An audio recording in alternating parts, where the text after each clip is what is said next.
Hey, my friends, it's Patrick Allman from Stop Doing Nothing. It's good to talk to you as it is every single week. And this week, I thought we'd take a little bit deeper dive into one of the success topics that is not really obvious, but is really important as you mature along a certain path. And so, forgive me if I speak a little bit slower this week because this topic is one that I am just now learning to perfect, if you will, or understand or pay attention to, and that is the importance of your self-awareness when it comes to goal setting, energy management, health, wellness, the people you deal around with you. And when I'm referring to self-awareness, I'm referring to you knowing physically, physiologically, medically what's going on with you, so you know how to deal with other people, and you know what puts you in certain states, because state management, of course, is monumentally important when it comes to success and your mood.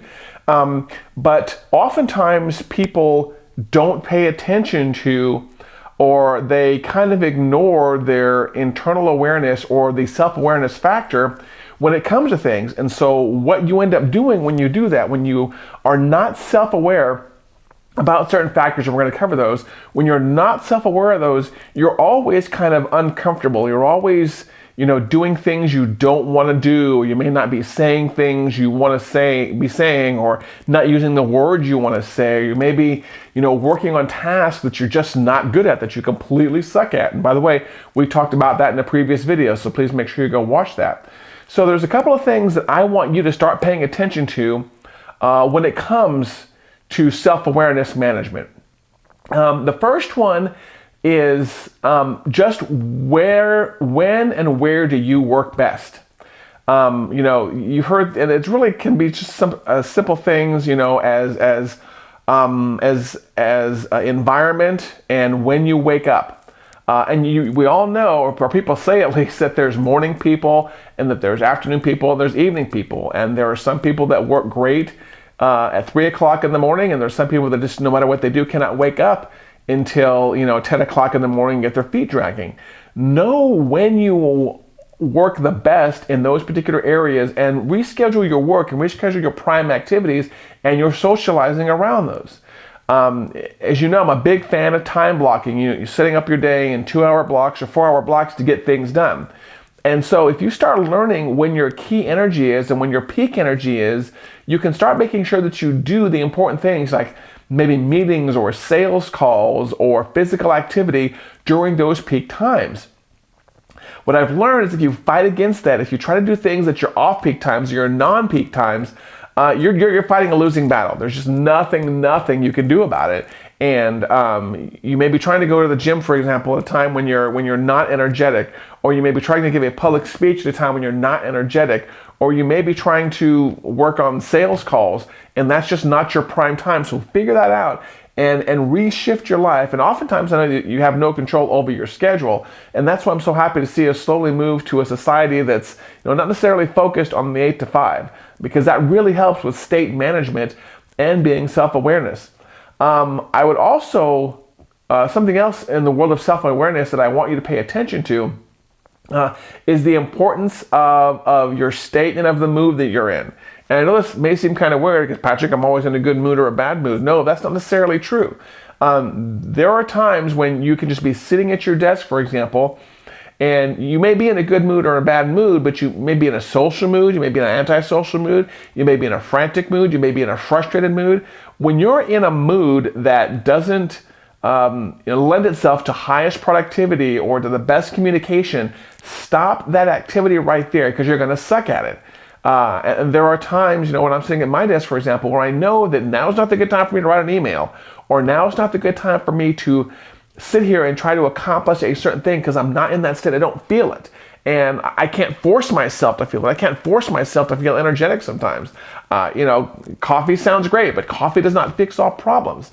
And there may be times also when you have to make phone calls like that. And when you make phone calls and you're trying to communicate with people and you're not in your optimum state, then the person on the other end will feel the phone call went kind of odd. They're like, that's not the normal Patrick I talked to. That's not the right right person to talk to.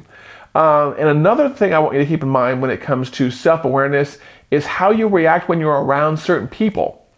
As you know, you're supposed to put yourself around people that you want to be like, but there are times where we're around people that put us in a bad mood, and it's just not good for us to do or say certain things when we're in those moods. You know what I'm talking about. You know when you get in with certain crowds, or you're by certain friends that are more like acquaintances than friends, and you don't really feel great around them. You don't feel at your peak. You don't feel your peak energy or your peak optimism. You feel like that person's kind of dragging the energy out of your room. The Debbie Downers of the world. Remember on SNL when they had the Debbie Downer skit? I love Debbie Downer because people would you can just see that even though it was acting, it was great to see how people would just, their mood and the physiology and the way they sat up or the way that they shrugged would happen around that character. That's that Debbie Downer, when it comes to art imitating life, that Debbie Downer is a real person. And a lot of us have a Debbie Downer in our life, or a Dave Downer, or someone who can just kind of suck the air and the energy out of the room. When you're around that person, you need to be very aware of what you say and how you act, and also try to get yourself out of that situation as soon as possible. Now, I want to talk a little bit about what puts you in these different states and the energy management there. I'm sorry if my mind's wandering a little bit because I have several things I want to say here. For me, and I've emphasized this before, food management and energy management is key to controlling your state. Things like processed sugar, things like a high carb, low energy, low protein diet will actually affect your state and your mood. And there are maybe days when you haven't eaten the right food, when you notice your moods and your states and your energy level and your self-awareness is just completely screwed up and you can't get control of it and you don't know what it is. You're just like, I don't know what it is about having an off day. Do you have off days? Because I know I sure as hell have off days. When you're having an off day like that, it's time to address some of the base possible issues when it comes to your physiology. And it may be you're dehydrated. It may be that you're over caffeinated. You can very easily get over caffeinated. I do it, more often than I would like to admit. You have to look at the food you're eating. Obviously, a high protein diet is good. I think every health consultant will tell you that. But if you find yourself in where you're having weird self-awareness issues and you're not in the best mood with the highest energy, please address it from a health perspective first. I've heard countless times when people have had health issues, they were intaking the wrong food or dealing with some kind of other detriment in their diet, and they fixed something. It was one simple pill or one shift in the way they ate two things together, and everything completely changed for them. But that's the basis of all this state management and health management. So again, always be aware of your state, of what you're feeling and the optimum time to do things and the optimum time not to do things. If you can get control of your state by being self-aware, you'll have a better time scheduling your day and your weeks and your months, because you know when is the right and the wrong time to do this. And of course, this changes over time with age and the hormones going on in men and women's bodies. But once you learn how to master that, and once you actually study it, you start studying your own physiology and your own state management. It's amazing how you can kind of control and alter things. And you can tell that to people around you. You're like, this is not a good time for me to do this because I'm not in my prime state, or I just know that I'm having energy or physiological issues.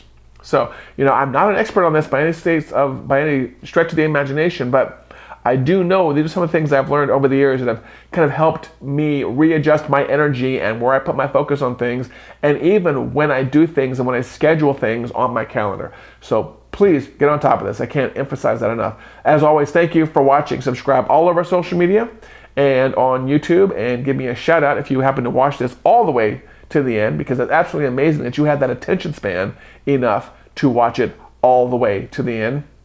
And as always, shoot me your questions. Questions from the field are the best questions, and I'll get those answered on this show, which is also the podcast. And as always, please go over and rate the podcast over on iTunes. This has been Patrick Allman from StopDoingNothing.com. I'll get this video up there for you as soon as possible. As always, thank you for watching. I love every single one of you, and we will see you at the next show. Take care.